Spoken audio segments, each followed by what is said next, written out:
everybody, and welcome back to Carolina Creepers and Oddities Radio. I'm Chris, your host, and this is Jay. What's up, everybody? Welcome back.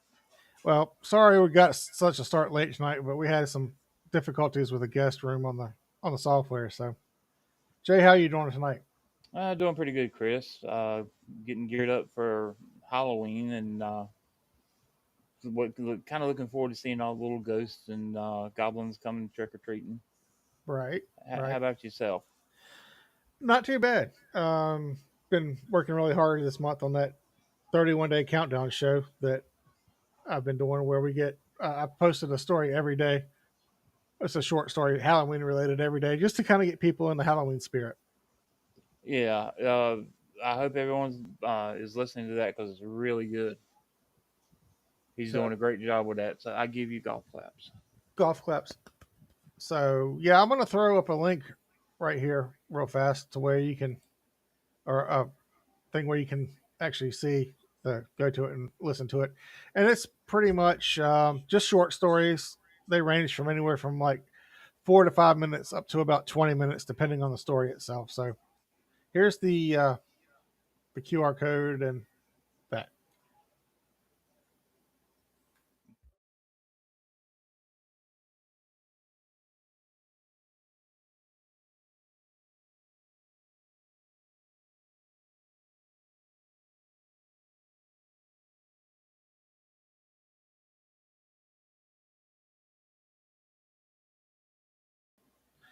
So Jay, how's it going? We're back. How's it going?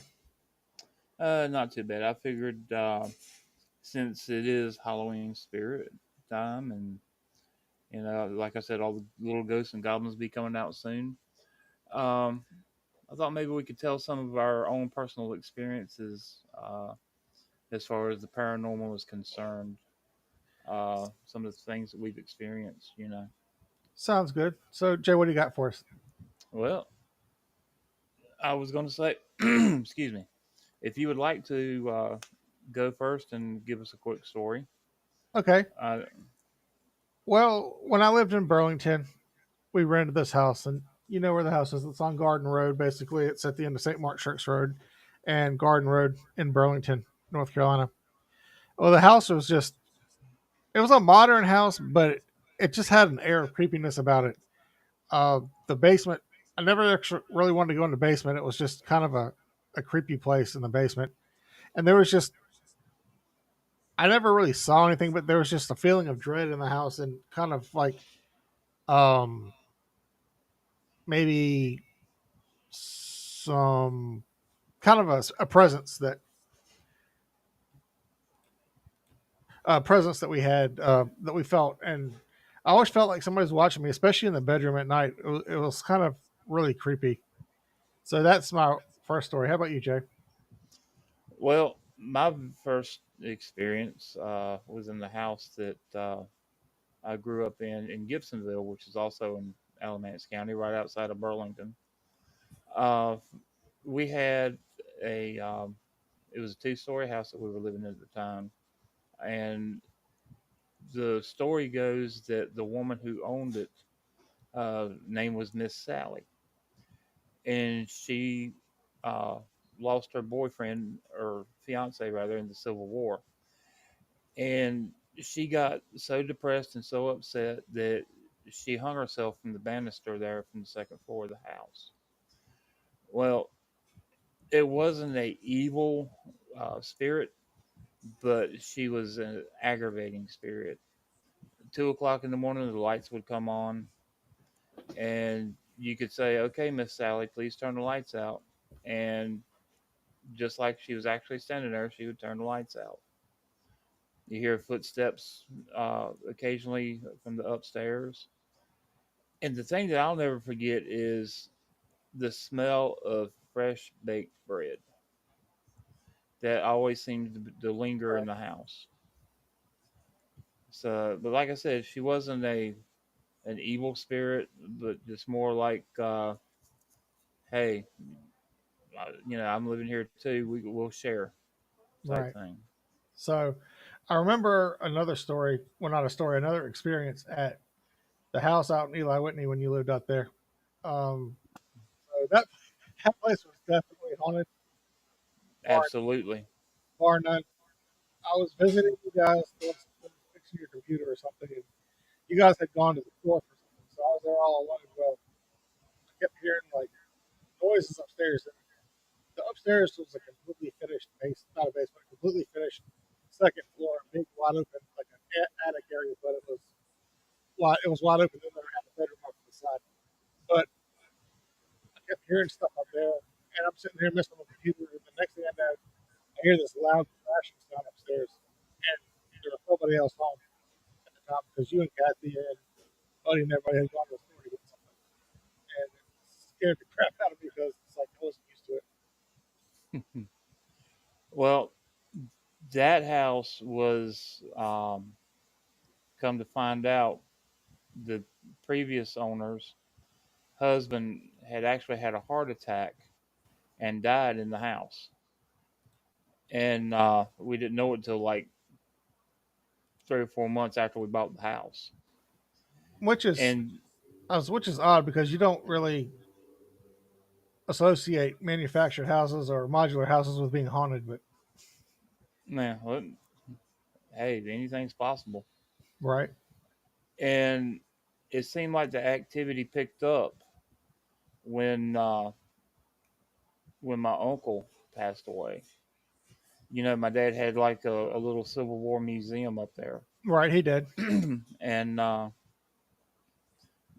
uncle was a big Civil War buff, and when we got it all set up, he come out to the house and was looking at it, and he told me and my dad that when he died, this is where he was going to come.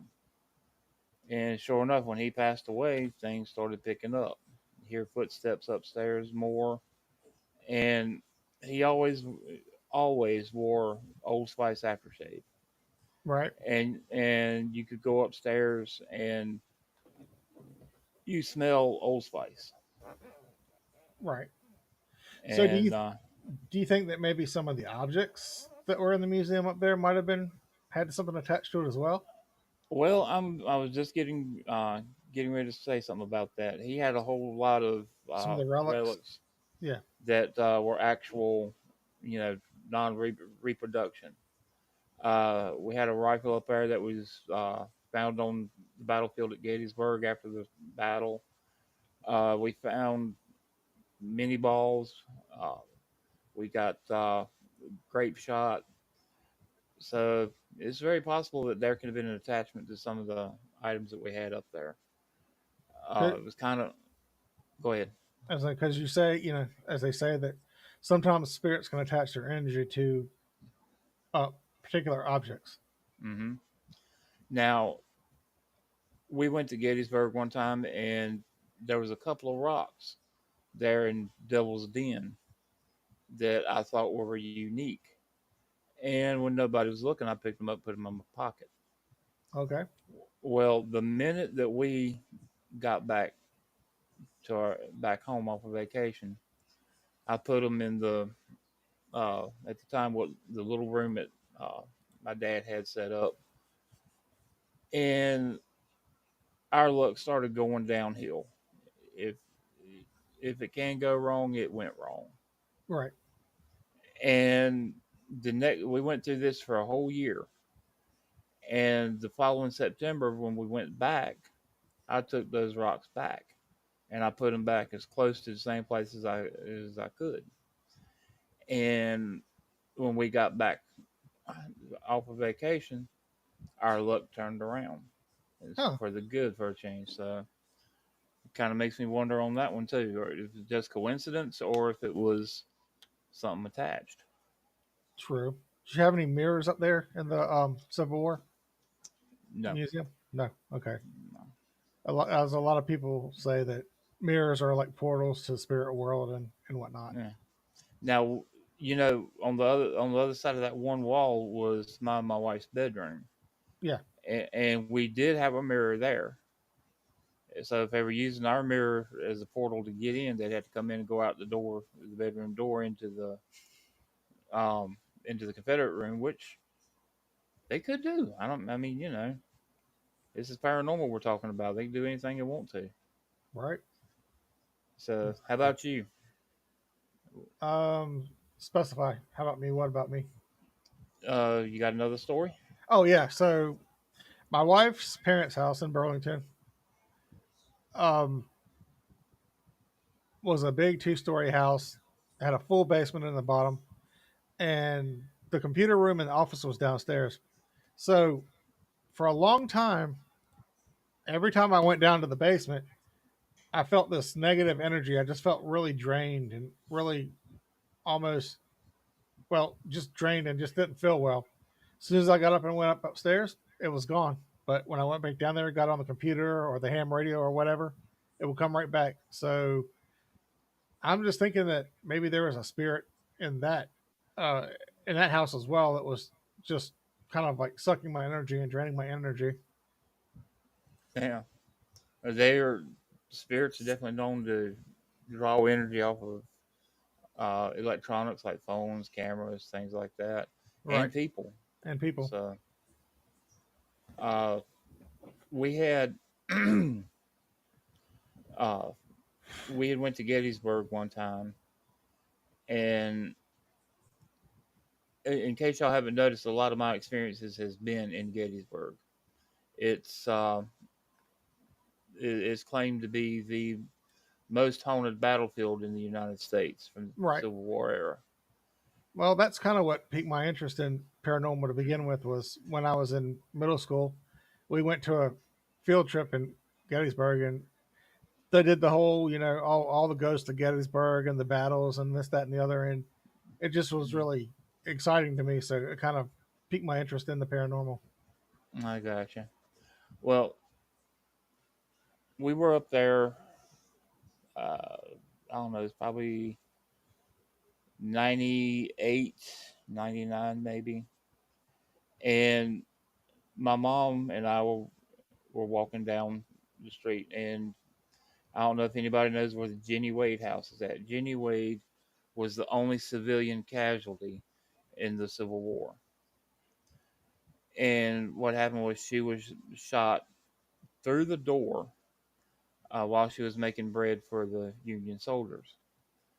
Well, her house is haunted, and my dad and my wife and my youngest son were in front of me and my mother, and my mom and I we were just taking our time, looking around, and I looked up and seen something in the top window of the Jenny Wade house, and it disappeared. It was like somebody was standing in the window looking out, and it literally disappeared. And in a way, it was kind of funny because I asked my mom. I said, "Mom, did you just see that?" She said, "You mean that ghost that disappeared in the top window of that house?" Yes, I did. Let's get the hell out of here. And we evacuated the premises pretty quick. But So I got a comment from Dale Lawson. He's listening. He says, "I've seen things that I can't explain." Dale, if you want to elaborate a little bit in the chat, feel free, and I can put it up here on the screen. Everybody can read it when you get a moment. yeah, welcome to the show, Dale. It's nice to have you. And Dale's a close friend of mine. He used to live here in North Carolina, and then wound up moving out to the Seattle area to Washington State. Oh, out there where Bigfoot's at. Yeah, well, he is a Bigfoot. Does he wear a 17 double E? I don't know, but he's got about as Bigfoot as you. That's pretty big foot.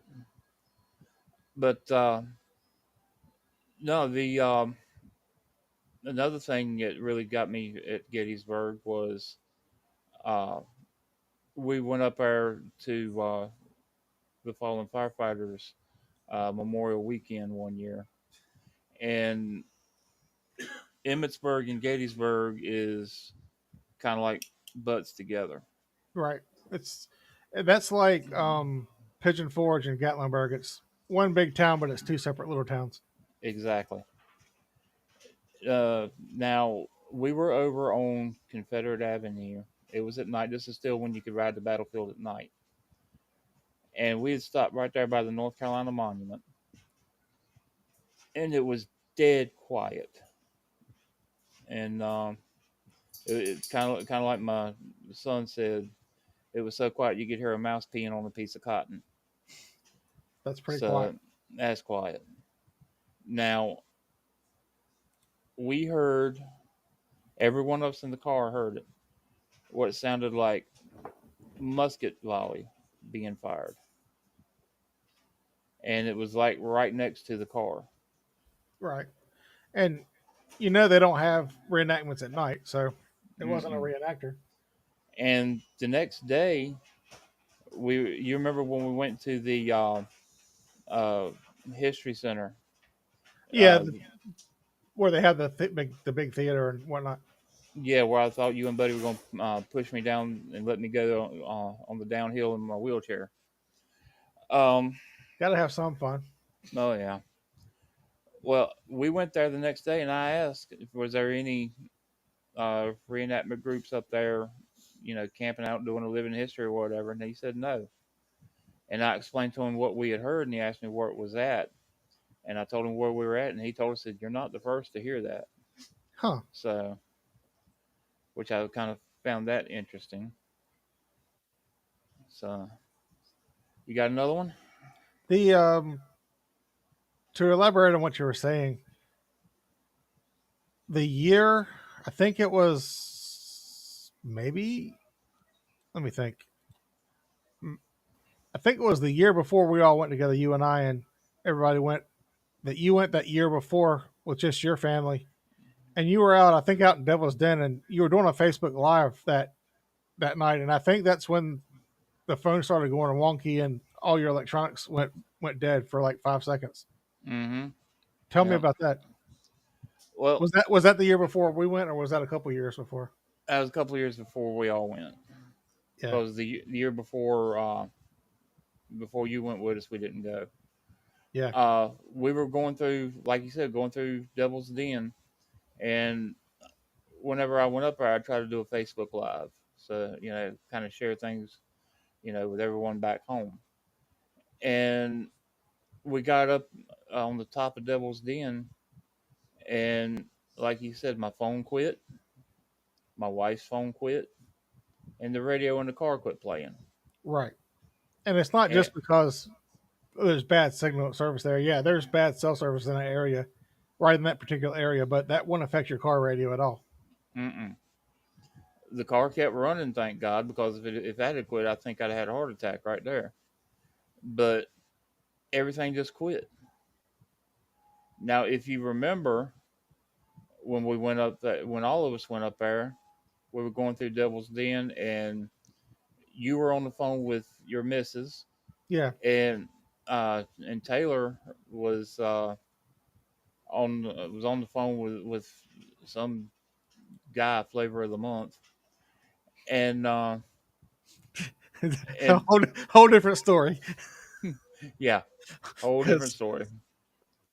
she was more But interested in the flavor of the month than the history at Gettysburg that year. yeah, and best I remember, both of y'all's phones died at the same time. Yeah, and it wasn't So, it wasn't actually cell signal loss. They literally shut off and powered off, and then we went away from the area and we turned them back on. mm-hmm. So yeah, again, it's not because we had no cell service and a call dropped. It wasn't like that at all. Now, now that same year that we were up there, when um, it was at nighttime. It was the same year that the phones died in the middle of the Facebook Live. Yeah, Uh, we were down in Devil's Den, like I said, at night. And when you turn your headlights off in Devil's Den at night, it's serious, serious dark. right. And me and my oldest son, we were out there, trying to get an EVP, and I got this real bad burning sensation in my lower back. And I reached back there and felt, and I felt some whelps coming up. And I told my son, I said, "Buddy," I said, "look at my back and see if something stung me or what." And he looked and he said, "Oh my God." I said, "What?" I mean, I thought I had something stuck in me now. He said, "You've been scratched." And I said, "You're crazy." He said, "No, Dad, you've been scratched." So he took my telephone and made a picture of it. And sure enough, I had three scratches down the lower part of my back. Huh. That's odd. And during this time, while we were trying to get the EVPs, uh, Buddy asked if General Dan Sickles was there. And after he asked that question, in a very low, growling, borderline demonic voice, we got the word leave. There was a lot of demonic spirits at Gettysburg. I don't know if they changed when they died or just were just mean to begin with. Well, maybe they were mad due to the fact of how they died. Yeah, I'd be too. I mean, I mean that I guess that would change anybody's personality. But Yeah. needless to say, when we got that EVP that said leave, we obeyed. We left. So So Dale like a says, "Oh, go ahead." like an idiot, we leave from Devil's Den and go over to the wheat field. And now, bear in mind, there is not a horse stable within 15 miles of where we were at the time. Yeah, And we were hearing horses neighing and horses galloping, just like they were right in front of us. And there was out, I don't know, maybe 200 yards from us, there was a little red light. And it was stationary. I thought maybe it was brake lights from somebody over on the other road, but it never moved. It never dimmed like when you take your foot off the brake. It just stayed the exact same the whole excuse me the whole entire time we were there. yeah. Now I know when we went, you had a bunch of ghost hunting apps and this, that, and the other on your phone, and that was all cool. My opinion is, and you know my opinion on it, I don't put much stock in those ghost hunting apps because I think people write those apps to make them for entertainment purposes, and so I don't really hold the validity of them. Yeah, they're fun to play with, but it's more like a game. Um, so I don't hold a lot of validity in those. Like, I guess what I'm trying to say is like they would make them so that it says things to Yeah, entertain you as a user, so that so that you'll spend money on their app. Does that yeah, make sense? it makes sense. But then you know, I guess you would call it the conspiracy theory of it. Yeah. What if, you know? I mean, I'm not saying that no, the spirits aren't there, but I just don't I, hold a lot of yeah, I know what you're saying, I don't hold a lot of but stock in those apps that you can download for free on your phone because they're uh, there for a reason. They're there to make money. well, here's where I kind of got a little bit of question about it, and I'll explain it. Uh, my dad passed away. We had him cremated, and I have his ashes kind of set up on a little memorial monument type thing, whatever you want to call it. All right. And ever since that's been up, we've been having a little bit of weird stuff happening. Nothing major. And one night it was kind of to the extreme, I guess you would say. And I downloaded one of those apps, Spirit Box, and I said, Pop, is that you here with us now? And the answer I got made me really feel it was him because he used the nickname that he always called me. And it said, "I'm here, sport." Hmm. He always called me sport. I mean, I'm not gonna say that no, a ghost can't manipulate a cell phone and those apps on there. But my whole point is that they're there for entertainment, and Yeah. I think that they're rigged to do things so that it makes it fun Yeah. for people to use them. Yeah. But how did it know my nickname? No, I mean that. Yeah, I mean certain instances, but I'm just saying in general. Yeah. So it's like the entertainment value is here and the legitimacy of it's here. Right. So So Dale says, he said, and it's on the screen. It said, "Yeah, back in the day, the ghost of my grandmother." And years later, I talked to a guy that lived in the house, and he said that he seen her. She was wearing a blue dress when I saw her. Then he said, and another event that I witnessed was the 100th anniversary, the Battle of Bennett's Place, and they did the morning of the Confederate Rose.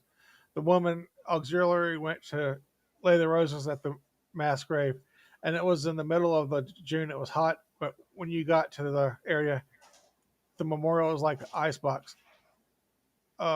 Till after they got to this, till after they got to the ceremony, he said there was a lot of pain there at Gettysburg. He said, "Yeah, Chris, some of the mm, apps are just a joke, but there are several out there that really do work." Uh, Williams called the Necromancer, and the others called Spirit Talker. I think he meant to say one was called Necromancer, and the other's called Spirit Talker. okay. Oh, I have to remember those. Now it's funny he mentioned cold spots. Um, there's a church between Gibsonville and Greensboro. Yeah, It's called Frieden's Cemetery, and there's big church there and everything. And my great grandmother is buried in this cemetery, and I don't. It's kind of like Dale was talking about. It could be the hottest day of summer, and you pull through the gates of that cemetery, and the temperature will drop 25 degrees, and that's got that cemetery's got some hauntings in it as well that that I've experienced. One of them is at nighttime. You can ride by there, and on certain nights, a light will chase you. And it'll be in the cemetery, but once you get past that cemetery, the light don't chase you anymore. huh? And there's a crypt out there that has a Confederate colonel in it. I can't remember what his name was, uh, right off the top of my head. But there's an epitaph engraved on top of the the crypt. 99 and 9/10% of it is washed away from the weather, but the last two lines, for some reason, are still just as prominent today as they probably were when he died. And that last line is, "As you are now, once was I. As I am now, you soon shall be. Huh? So prepare for death and follow me." That's not creepy at all. No, not a bit. And like I said, in fact, next time you're in town and you got some time to kill, I'll take you out there and show you. But So, what else is going on? well, we uh, got a couple more ghostly tales, I guess you would say. Um, up in the same area, there is a there used to be an old mill, and the guy who owned that mill, his last name was Summers. Now, old man Summers, he had this horse that was pretty stubborn, and one day the horse kicked old man Summers. Well, now you can go up there and you can see that horse, and what the horse did, or what old man Summers did to the horse, was he took a hot poker and burned his eyes out.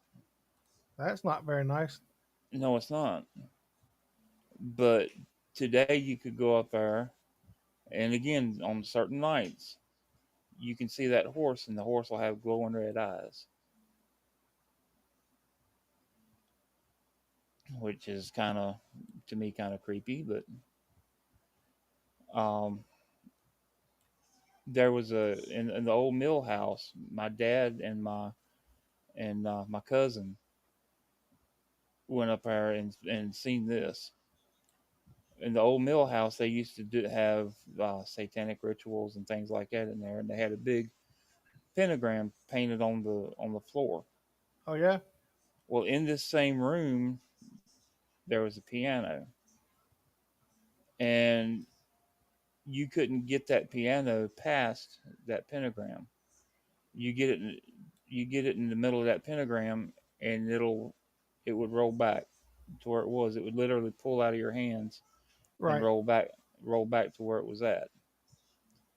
And my dad and cousin didn't believe that, so they went up there uh, one night and broke out the old flashlights and whatnot, and went in there and tried to move it, and sure enough, it rolled right back to where it was sitting.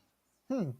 Well, there's a place, and I'll be honest with you, I don't know where it's at, but it's somewhere in the United States where you drive up a certain road and you park on a hill, and then it feels like your car is rolling backwards, even though it's in park. Yeah, I've heard of that. I'm like, yeah, I can't remember where it was at either, but I've heard of that. I might Google that after the show. And the world of the paranormal is, I've said it before and I'll say it again till probably till the day I die. We've just beginning to crack the book on the possibilities of what's out there. Right. And something that we might take for granted happening could be paranormal. Like like my wife and I, one year on our anniversary, we went to Wilmington and went over the battleship. Oh, that place is not creepy at all. At all. Oh shoot, no. And we were down in the bowels of the ship, and we were by ourselves. We heard footsteps. Because the further down you get, you don't walk on actual hard surfaces like those steel planks. No. That you could look down and see the next 10 floors or whatnot. Um, we heard footsteps on that. I took it as maybe somebody else down there with us. No, sir, wasn't nobody down there. Hmm. So, and the closer you get to the fire control, uh, where I think it was two members of the crew was killed due to friendly fire. That's when we were there. There was a cold spot there. Well, not only that, but on deck, those main guns were so powerful. If you were on deck when they fired them, they said the shockwave would literally blow you off the side of the ship and into the ocean. Mm-hmm. It would create a vacuum. Yeah, I mean, they say that when those guns fired, it was like shooting a Volkswagen 20 miles. Yeah, the shells were the size of a Volkswagen. Yeah, so I mean that takes a little bit of oomph. Yeah, it does. So, but you got any more stories you'd like to share? No, just keep on going with some stuff. You have a lot. Go on for a few minutes. Okay, well, let me see. Um, Going back to Gettysburg, uh, we were up there well, it was the time that you went with us. Yeah, Uh, Taylor was taking some pictures up there, and we were out by where uh, General Reynolds was killed, out there by you remember where the Eternal Flame was at. yeah. It's on that monument's on the road leading into it. Well, she was taking some pictures of the monument, and she caught a picture of this tree. And this tree honestly had a face in it, kind of like whatever soldier was there and got killed. All right. Its spirit went into that tree. I mean, that's the closest thing I can come to explaining it. But it is a, you can definitely see it. Two eyes, nose, mouth, a little bit of a goatee looking thing. And um, I think she sent that, she's supposed to have sent that picture to you. Uh, Um, Never saw it, but that doesn't mean yeah, anything. it's probably some floating around somewhere in cyberspace. Um, and there's a couple of pictures that my youngest son Danny caught, Yeah, I remember that one. and that you could see kind of a fogged out spirit, for lack of better words, Yeah. and it looked like he was holding his rifle, getting ready to shoot, which wasn't creepy at all. You know, it was right there at dusk, and you know, seeing that, and then we have the great acorn bombing at Little Round Top. At the little rest area that's right there. Yeah, uh, Taylor had to go to the bathroom. So did my wife. We pulled up and parked. They went to get out of the vehicle, and we got acorn bombed. But there for a second, it sounded like a musket volley right beside of us, and it got our attention. I'll put it that way. But when we seen what it was funny. But Taylor turned just as white as a ghost. That's not hard for her to do anyway. That's true. She's the whitest white girl I've ever seen. Yeah, yeah. When she's in bright light, we had to hang a sign on her that says "Do not stare directly into the Taylor." So, but no, like I said, 90% of my paranormal experiences has taken place in Gettysburg and in the houses I've lived in. Uh, it's like they follow me.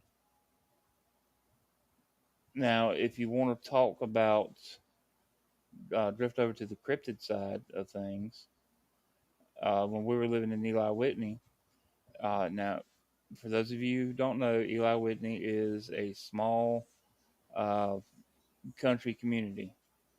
When we first moved, this is it's so far out in the country. When we first moved out there, I was sitting on the back porch, and my wife come out there, and we were talking. She said, "No, you know what, honey?" She said, "This is God's country." I said, "Yeah, I know. Ain't it nice? It's peaceful, and you can hear the animals around you, and not blinded by all the bright lights of town." She said, "No, honey, you don't understand what I'm saying." She said, "This is God's country because only God knows where it's at." And but anyway, my oldest boy and my cousin went down to the walking track. At the time, I was trying to lose weight, and we were walking the track, and we made one lap around and caught this god awful odor. I mean, it was like Twizzlers mixed with boiled dog vomit type bad. Wow. And we all naturally being guys, joked around about one of us, you know, cutting one. We kept on walking, didn't think nothing about it, and we made a couple more laps, and then the most unhuman screech we have ever heard in our entire lives. We heard it. And then we heard something that sounded like heavy footsteps running towards us. Now, bear in mind where this was at, surrounded in woods, with a big field across the street that always had deer in it. Right. So, and, about a mile to the northwest of this track was Hall River. So there's your water supply, Right. for drinking. Now, when we heard these footsteps running towards us, we decided to break camp and go. And it was 2, maybe 3 weeks later. Uh, I was watching TV, and I don't know if anyone's ever seen it. The TV show Finding Bigfoot came on TV, was on TV, and I was watching it. And somebody from Gibsonville, up in the same area as that mill that I was telling y'all about, uh, had casted Bigfoot prints. Huh. And you know, um, you know, they say that Bigfoot's always on the move. Who's to say that wasn't a Bigfoot that we heard? Because it was definitely a screech that, like I said, what was unhuman. Right. It wasn't a bobcat or anything like that. Something that you would associate with being in somewhere out there in the country like it was at. Yeah. But it wasn't a coyote. But there were. Now here's the thing: there were coyotes down Oh there yeah. in Eli Whitney. Oh, there's coyotes all over the place to the point where they had signs up over them. I remember behind the recreation center seeing signs Hmm. about them. And they say that Bigfoot runs. Either coyotes run with Bigfoot or vice versa. And it's there's another thing, coincidence, but my son and my cousin and I, all three, believe that it could very well have been a Bigfoot. Yeah. I know that sounds crazy, but we didn't see it, but we darn sure heard it and smelt it. But is Dale still with us? Yeah. His last post said um, they can attach to you. I don't know if he's talking about spirits or Bigfoot or what, but he said that they can attach to you.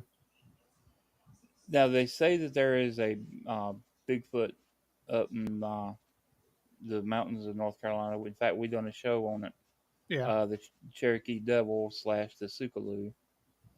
It can actually play mind tricks on you, and you know, kind of possess you, for lack of Right. better words. So, and the more I watch on that, it's like they try to associate Sasquatch with UFOs and paranormal. So, did people die and come back as Bigfoot? I doubt that. Well, I mean, uh, well, how are they? They never really got into the paranormal part of it, just the UFO part of it. How can they come? How are they? How and why are they associating it with paranormal? Unless they're just taking the cryptids as a whole and sticking it uh, in that category. oh, speaking of paranormal, we're going to be doing a new podcast, possibly a new show about conspiracy theories. And right now we're having trouble coming up with names. So if anybody's listening and can come up with a good name for a podcast about a conspiracy theories, um, government cover-ups, things like that, let us know because every name I've come up with so far, I've Googled it and it's come across as being used by another podcast. So I'm running into a roadblock there. And the winner, if we select your name, we'll cash app you enough money to get a cup of coffee and a donut at 7-Eleven. Hey, folks, we're on a tight budget. What can I say? We're on a non-budget. Now, but that's pretty much all I've got for now. Unless Dale might have another story he would like to type in real quick and share with us,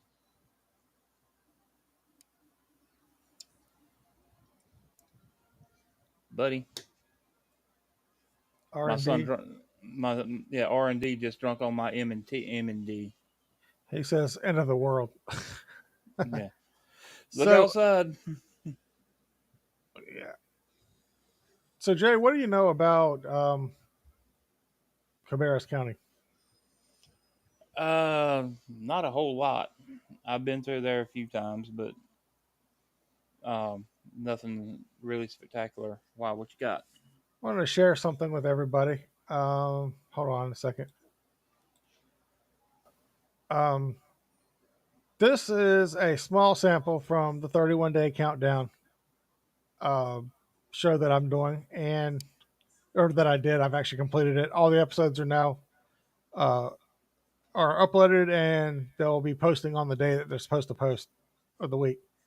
So, Jay, here's a little something I come up with in Cabarrus County about Reed Gold Mine. Okay. Ever heard of Reed Gold Mine? Mm-mm. All right, here we go.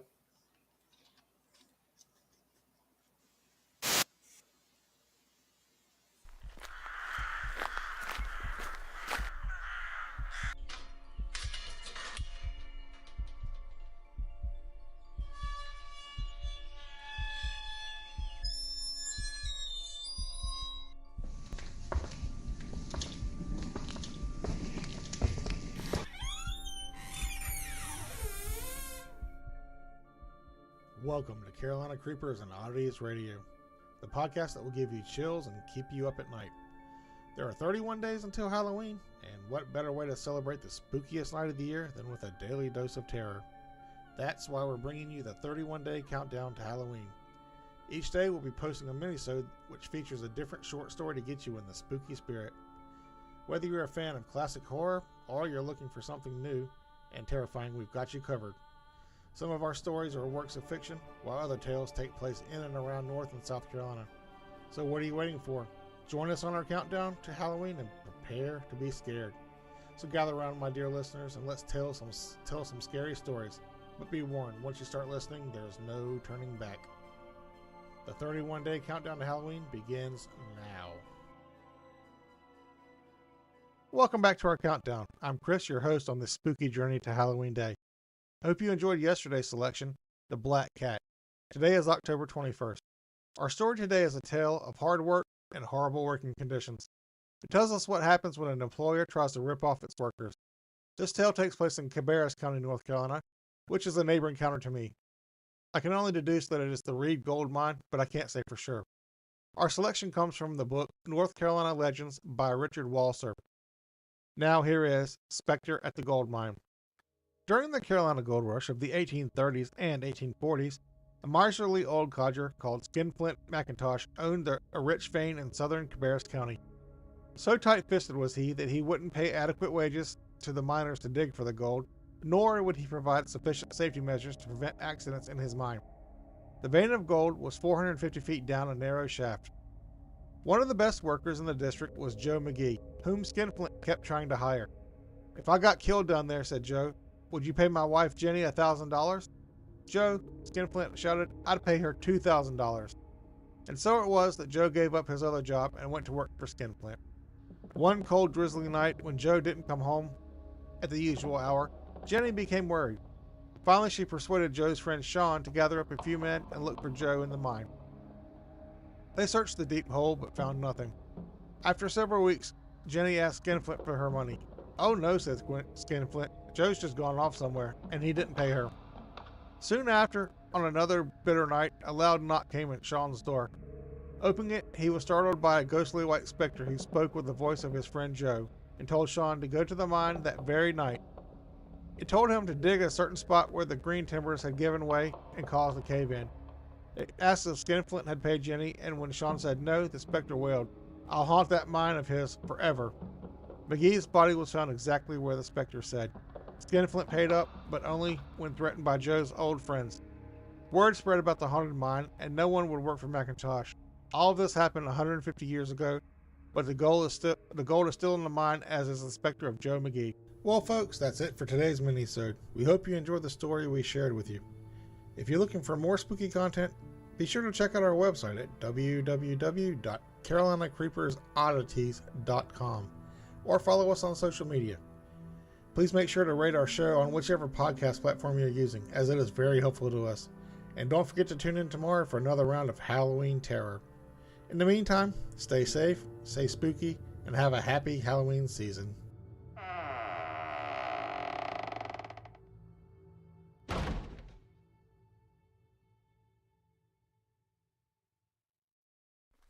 Was Saturday's episode Gotcha.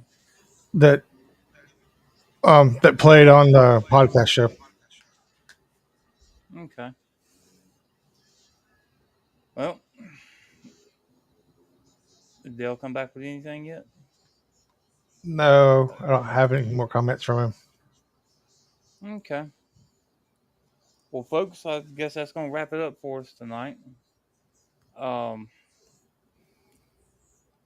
if you enjoyed the show, give us a thumbs up.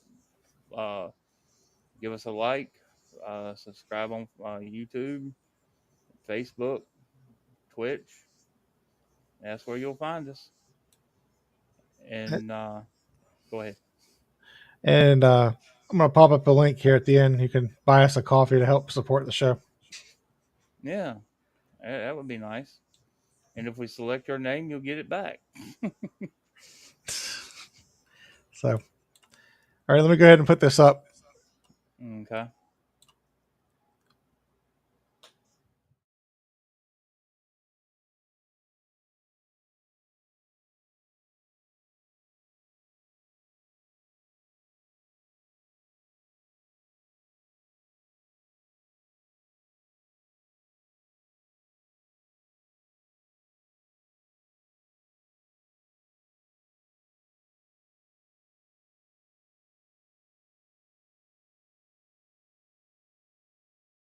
All right, I want to thank everybody for listening tonight and watching us tonight. We had 4 or 5 viewers tonight, and we appreciate each and every one of you viewing. And again, until next time, we hope you all have a happy Halloween. Take care, everybody.